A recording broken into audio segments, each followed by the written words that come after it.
Hello and welcome to today's episode, which is all about testing a theory of whether I can make a super delicious and uber crunchy snack.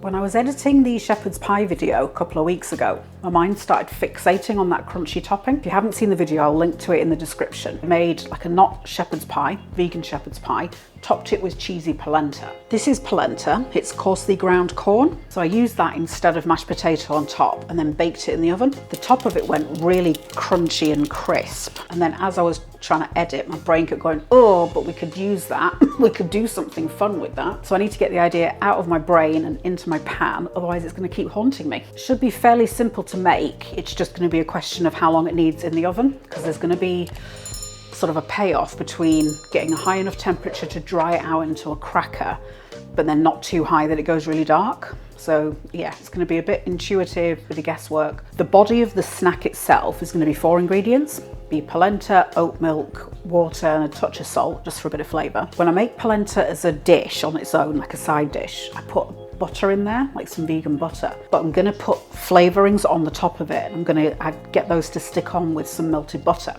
So just for the sake of trying to balance out the amount of fat that's in there, I'm going to make these fat-free. That might be a mistake. I won't know until I do it. In the pan here, I've got a cup of oat milk and a cup of boiling water that I've just let bubble away for a little bit. The measurements don't matter so much. You just need to be doing 4 parts wet to 1 part dry. That's the kind of ratio that you need to bear in mind. Pop in about a 1/4 teaspoon of salt, just for some flavour. This is the polenta. It's just dried corn that's been coarsely ground, so it's quite bitty. I'm going to tip that in through my fingers, just then that helps prevent clumping a little bit. Give that a good stir together. This polenta cooks really quickly. It only takes about 5 minutes or so. I think some types take much longer, so just have a look on the back of your packet and follow those instructions. I'm now going to put this on a low heat and I'll cover it up again. You want to keep coming back to it and stirring it, otherwise it'll start sticking on the bottom. I'm going to add a bit more salt, probably another 1/4 teaspoon or so. Just do it to taste, whatever tastes good for you. But then I'm going to put a lot of flavourings on the top of it as well. So this is just to bring out the flavour of the corn itself. I've got my oven preheating at 200, which I think is around 400 Fahrenheit. I'll stick a note on screen. I'm fully anticipating having to move the trays around and flip them because I've got hot spots in the oven, so bits go darker quicker than other bits do. And then I'll probably have to start dropping the temperature because I don't want the top to go too dark before the bottom's hard. I'm going to do mine on silicone sheets. My plan is to dollop half of the mixture onto a sheet, cover it with another sheet, and then use the rolling pin to get it into like a fairly thin layer. And I'm using silicone because it doesn't stick to the polenta. This will probably work with cling film or baking paper, that kind of thing as well. So if you haven't got the silicone, don't worry about it. So that's had 5 or so minutes. So you can see it gets much thicker. So I'll turn the heat off. So I'm going to take kind of half of it out. Leave the other half covered. Spread it roughly into the shape I want. Grab the other sheet and then use the light pressure on the rolling pin. So I just want to try and get it into, you know, an even amount. Let's have a look. Well, that's not even at all, is it, Rachel?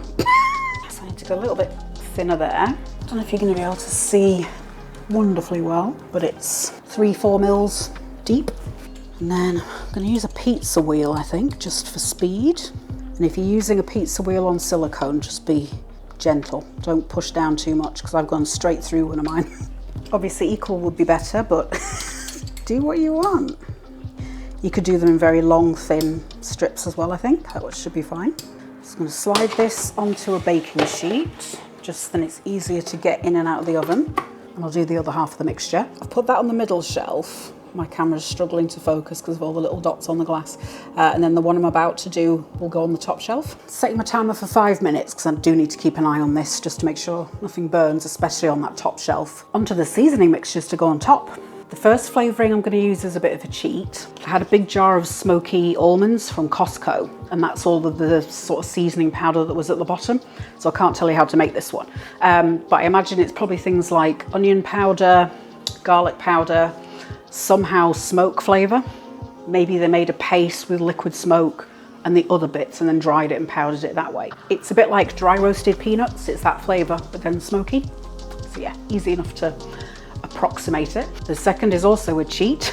This one is some bacon flavouring. This is the flavouring that I used in the vegan prosciutto video. I'll link to that in the description, just in case you're curious. I will also link to the chorizo sausages that I made, and that's got like a smoky bacon kind of flavouring mix that you can make from scratch in there. When I was thinking through what flavours to put on top, I thought, oh, I could do garlic and herb, because I've got dried herbs and dried garlic.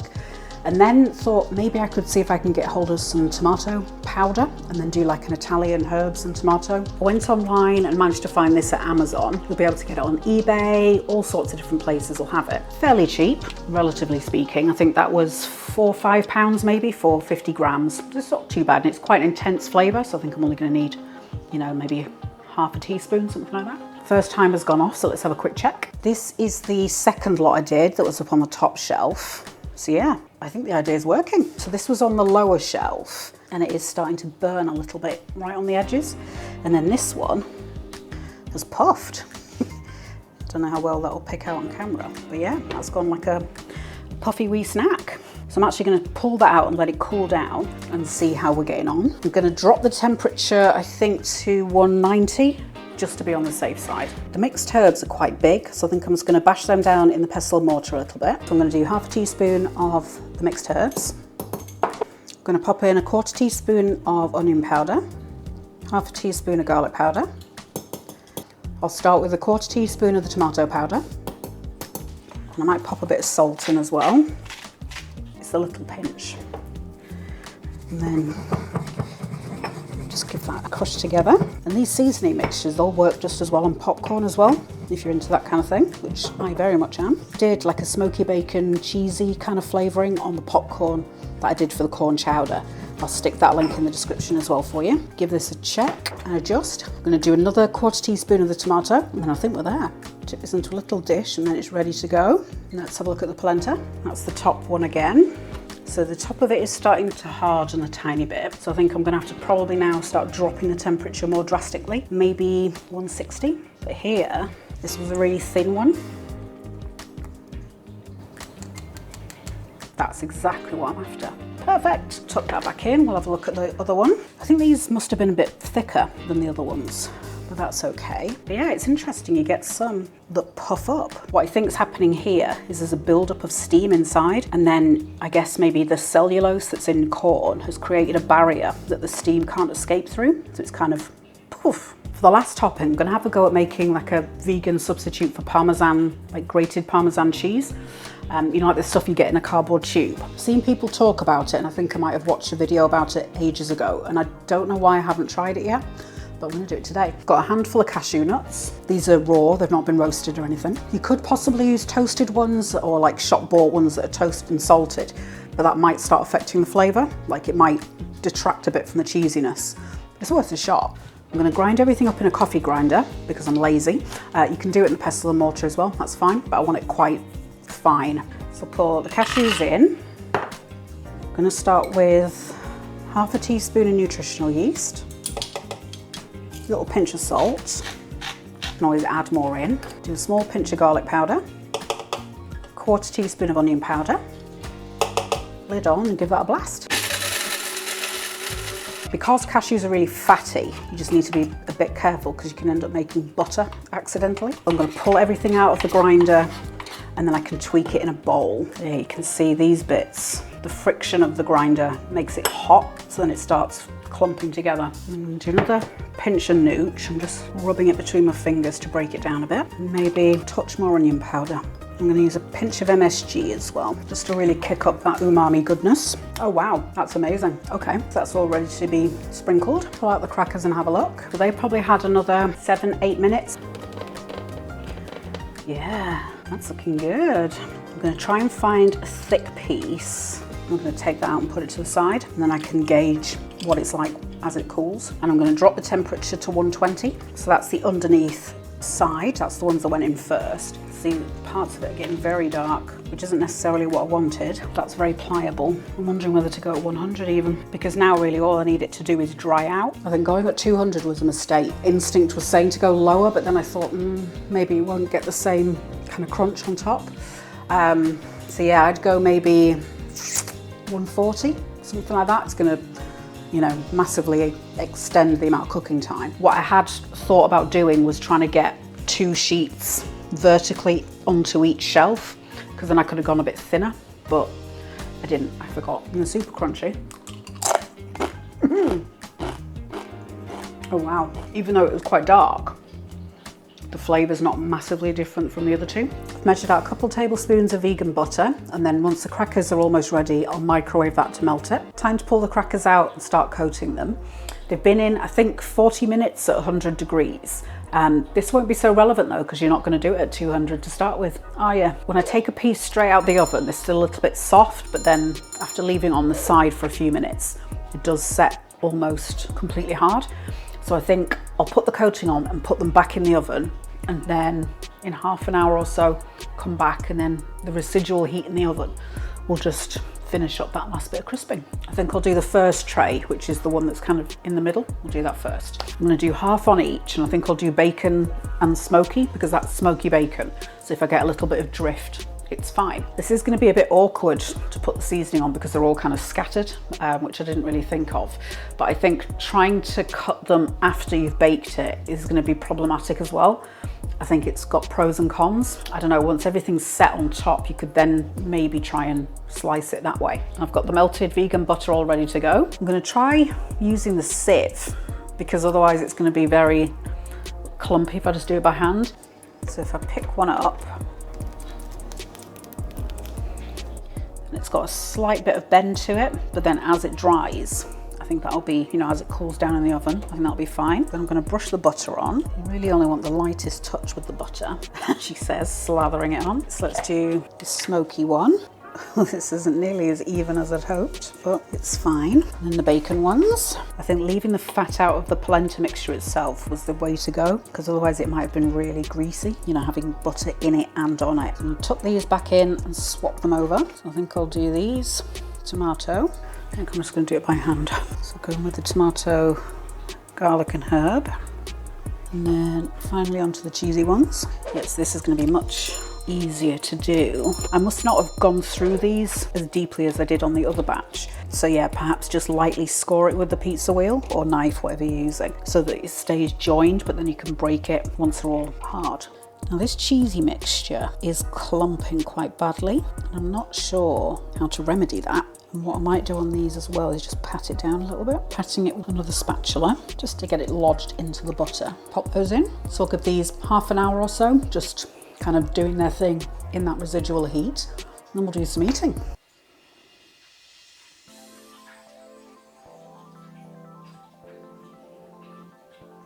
Add these in the oven for kind of 30-40 minutes or so, with the oven off, just cooling down. Very crispy. Let's have a go. This is the bacon one.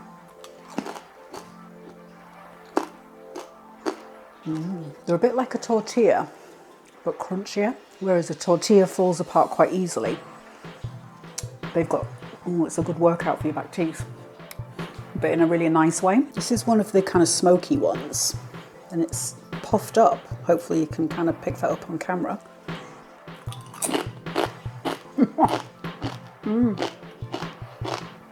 Yeah, that's amazing. I'm happy I went with my instinct of not putting butter in the mixture as well, because that bit on top is just enough.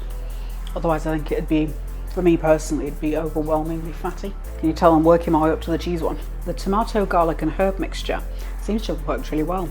Yeah, and I think smashing it down a little bit just to get the pieces smaller was a good idea. Just the right amount of seasoning on there.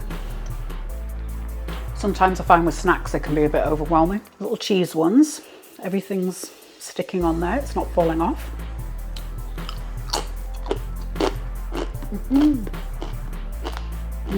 That Parmesan mixture is going to be fantastic for like putting on pasta, or even if I get a takeout pizza, because vegan cheese can be, the commercial ones can be quite sweet, whereas that's just going to add a little je ne sais quoi. In terms of like tweaks, adjustments, refinements, that kind of thing, doing it at 140 from the start and then have it in there maybe an hour, hour and a half or so. What you're looking for is for the outside to be fairly hard, and then when you take out and leave it to cool down for 5 minutes or so, all of it to be pretty hard. Some give is okay because you're then going to put the toppings on and put it back in the heat. I mean, I could have even put the toppings on and put it on for another 10-15 minutes. There are a few that are slightly soft in the middle, but not unbearably so. And they're not going to spoil because I'm going to probably muller all of that in a minute. At some point I might try the same thing but do it with cornmeal, so either coarse or fine. I don't know if it gets quite the same texture on it because polente's got this very distinctive kind of chewiness to it that cornbread, for example, or biscuits that I've made from cornmeal, they don't have that same texture. Keep checking the pinned comment because every time I do something with a recipe or, you know, any realizations that come to mind, I update things in the recipe notes that are in the pinned comment down below. When I've done videos using polenta in the past, I've put cheese in it. I did think about doing that, but I wasn't sure if that would affect how crispy it gets because of the cheese and the amount of fat that's in there. I wasn't sure if they'd go quite as crunchy as I wanted them, but you could potentially give it a go. You could make kind of a nice pizza riff maybe, so do some of the tomato, garlic and herb and some of that parmesan on top. That would be a flavour sensation. Now that I know that the concept works, I might try a batch with some protein powder. So this is just soy protein isolate. I use this in the vegan prosciutto video. It's used as like a bodybuilding supplement. You know, you add liquid to it, shake it up. It'd be interesting to try it in there, just, you know, for a little high protein snack. Because this is, I think, 90% protein. Once it comes to that thickened paste stage, maybe add in another half cup of water and I don't know, a few tablespoons of this until it becomes a thick paste again, and then just do the same thing again. Once I try it, I'll update the pinned comment. Hit subscribe and tap the bell icon if you want more vegan recipes that deliver a flavoursome punch and a wallop of texture. And then head over to this one.